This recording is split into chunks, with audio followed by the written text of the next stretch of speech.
Donc, dernier temps de cette journée, donc cette soirée du prix Pierre Simon avec les prix éthique et réflexion. Je cite tous ceux qui ont été sélectionnés avant de donner le nom des deux lauréats. Donc, éthique et réflexion, éthique et soins ultimes de Jacques Ricot, la pudeur et le soin sous la direction de Bruno Pi, la blessure et la force de Philippe Barrier au PUF, éléments d'une éthique de la vulnérabilité, les hommes, les animaux, la nature de Corinne Pelluchon aux éditions du Cerf, la reine Alice de Lydia Flem, croire et détruire, les intellectuels dans la machine de guerre nazie de Christian Ingrao chez Fayard, et qui écrira notre histoire, les archives secrètes du ghetto de Varsovie de Samuel Kassoff chez Grasset. Les deux lauréats donc de cette section éthique et réflexion sont la reine Alice de Lydia Flem et qui écrira notre histoire, les archives secrètes du ghetto de Varsovie. Pour présenter la reine Alice, je vais demander à Michel Perrault de venir présenter. Michel Perrault, professeur émérite d'histoire contemporaine à l'Université de Paris 7 et membre du jury du prix Pierre Simon. Michel.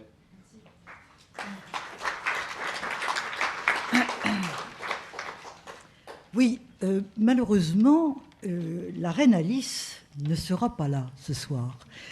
Parce que la reine Alice, en l'occurrence Lydia Flem, est retenue à Bruxelles à cause de la reine Alice. C'est un peu un cercle vicieux, mais comme on est dans les histoires de Lewis Carroll, tout ça est assez logique.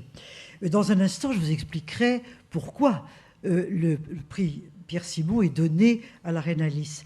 Mais d'abord, pourquoi Lydia Flem est-elle absente? Tout simplement parce que ce soir, il y a une soirée autour d'elle, prévue déjà depuis longtemps, et qui n'était donc pas possible de repousser, autour non seulement de la reine Alice, mais de l'exposition qui est faite à Bruxelles à partir des photographies qui sont également le fil conducteur de la reine Alice. Et tout de suite, cela dit ce qu'est Lydia Flem. Lydia Flem a plusieurs identités. Elle est psychanalyste. Elle l'est peut-être moins en ce moment, mais enfin, elle l'a été. Elle a été une élève de Françoise Dolto. C'est d'ailleurs un peu autour de Françoise Dolto qu'elle avait eu l'occasion de connaître l'œuvre de Pierre Simon, qu'elle me prie de dire combien cette œuvre a été importante pour elle. Elle n'a pas personnellement rencontré le docteur Simon, mais évidemment sa pensée et son action. Et le premier livre de Lydia Flem, ça a été La vie quotidienne de Freud et de ses patients, qui est un livre qui est très connu, qui a eu beaucoup de succès et qu'on lit toujours avec beaucoup d'intérêt. Et puis, deuxième identité, Lydia Flem est photographe plasticienne. C'est-à-dire qu'elle attache beaucoup d'importance aux objets.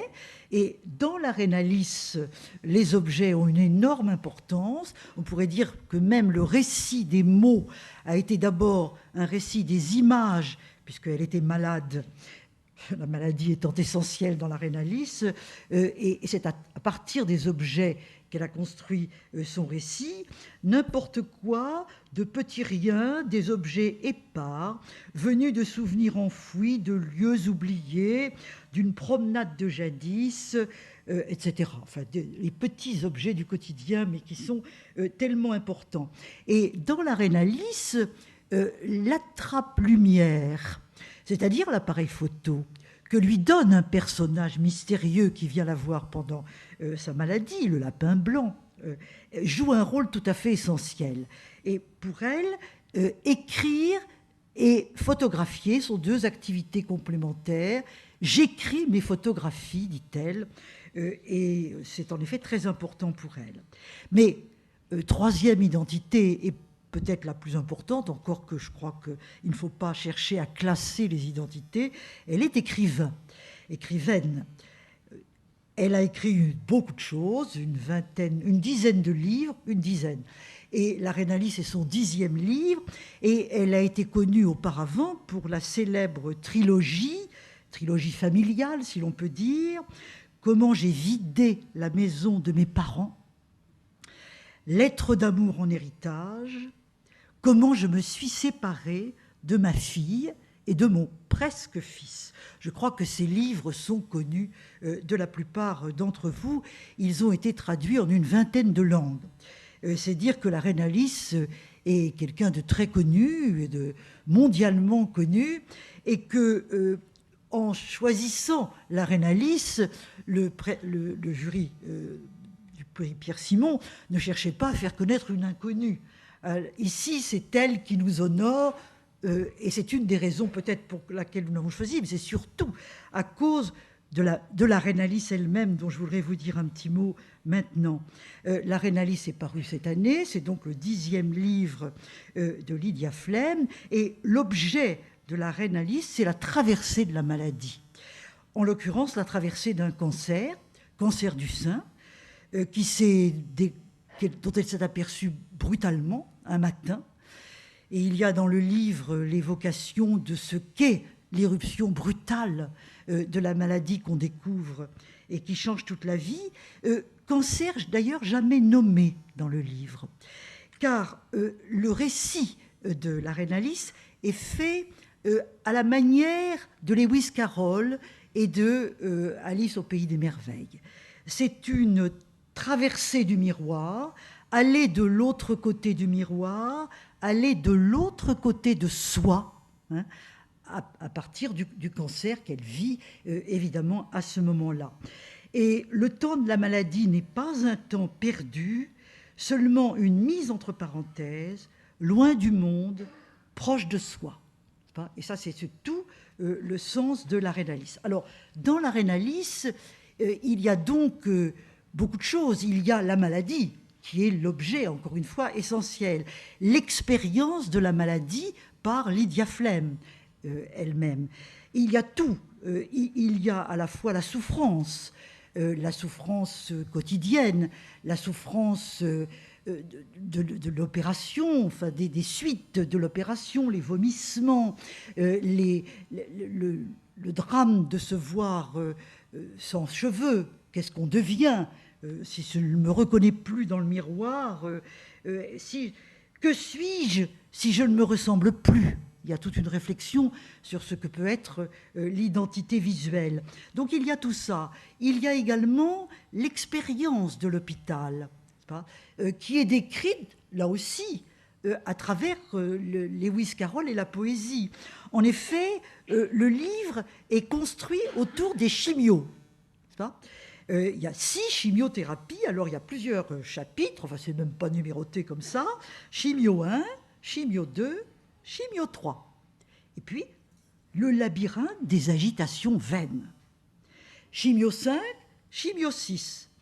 Lady Cobalt. Alors là, bien entendu, on arrive dans la radiothérapie et elle a subi 88 séances de radiation qu'elle évoque à travers le cosmos et différentes figures du cosmos. C'est toujours le langage poétique et romanesque qui sert à ça. Et puis finalement, la forêt du pas à pas de la convalescence. Car elle en sort, et elle fait l'expérience difficile d'ailleurs de la convalescence. Par conséquent, il y a là un livre tout à fait étonnant, et c'est peut-être la première fois que le roman, pas le roman, c'est pas du tout un roman justement, que le récit, la poésie, l'écriture, la littérature sert à transmettre une expérience de maladie. Et c'est tellement exceptionnel, tellement rare, tellement beau, car il faut dire que c'est un livre d'une beauté d'écriture absolument magnifique, et émouvante et magnifique à la fois. C'est la raison pour laquelle le jury du prix Pierre-Simon a souhaité que ce livre soit parmi sa sélection. Je crois que c'est très, très important. Puiser dans le dénuement, l'impuissance, la souffrance et la peur, une nouvelle liberté. Et je crois que Lydia Flem, là, vous rejoint, madame, qui avait parlé de manière si bouleversante de l'expérience de votre maladie. Voilà ce que je voulais dire pour Lydia Flem. Merci. Et pour la reine. Merci Michel Perrault. Et je crois que Caroline Gutmann est là pour pouvoir recevoir justement le prix que ne peut pas recevoir Lydia Flem puisqu'elle est à Bruxelles. Voilà. Et bien, donc, je voulais beaucoup vous remercier de la part de Lydia Flem qui malheureusement ne peut pas être là, mais je sais qu'elle est très très très touchée et très fière de recevoir ce prix. Et c'est vrai que c'est un très beau livre, vous l'avez dit exceptionnel, parce qu'il y a beaucoup de livres qui ont été écrits sur la maladie ou le cancer. Et là, par le biais de l'écriture, de la littérature, elle va très loin, sans jamais occulter finalement l'horreur du mal, l'immense fatigue, la lâcheté des uns des autres, mais elle le fait avec un esprit, une facétie, une loufoquerie parfois et une cruauté, parce qu'elle l'aborde aussi, la cruauté des médecins. Je trouve qu'elle n'occulte rien et elle réussit en effet un livre magnifiquement beau et vraiment je vous remercie pour elle.